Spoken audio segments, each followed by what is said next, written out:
Now, the Parliamentary Broadcast and Library Committee now wants Kenya Broadcasting Corporation to include parliamentary live broadcast, the session of parliamentary committees. Now, speaking during the induction meeting in Mombasa County, the committee argued that the business discussed in plenary as a result of reports from committees.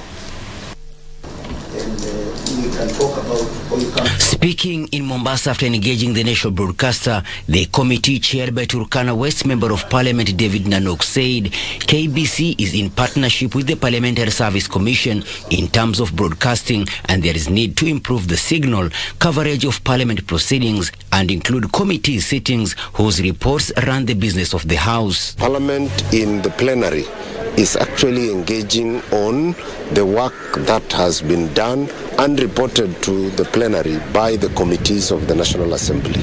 We currently have 44 committees of the National Assembly, and those committees would, if any person wants to know what Parliament does, then they need to know what the committees of Parliament are doing.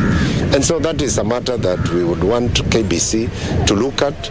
They also need to look at their profiling in terms of them being a media of choice for the public. He added that the contract between the KBC and Parliamentary Service Commission need to have monetary value so that Parliament is given proper coverage and legislators telling their own stories. The 2010 Constitution, under the public participation aspect, gives Parliament the greater role of ensuring the public get engaged in matters legislation. I think we want our public, the Kenyan people, to know exactly what is happening in Parliament, how their parliamentarians are representing them, and therefore the broadcaster has a job on their hand to be able to give that broadcast the way the Kenyan public would wish to have. We should be able to inform the Kenyan public and the world how and what is happening in the National Assembly and the Senate, which is the Parliament of Kenya. KBC Acting Managing Director Samuel Maina said the corporation has agreed to get into details on how the seamless coverage will be done both on TV and radio.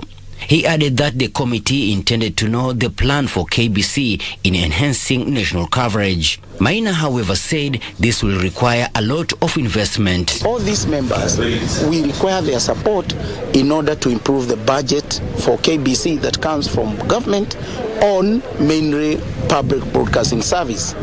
At the same time, we are alive to the fact that broadcasting equipment get tired in about 10 years, and we have agreed with the Parliamentary Broadcasting and Library Service that Parliament, in partnership with KBC, will look at the equipment on both sides, both at PBU and both at KBC, to enhance the clarity of our signal on both radio and TV. KBC broadcasts live Parliament proceedings for 12 hours on 3 days a week: Tuesday afternoon, Wednesday morning and afternoon sessions, and Thursday afternoon, both in National Assembly and the Senate.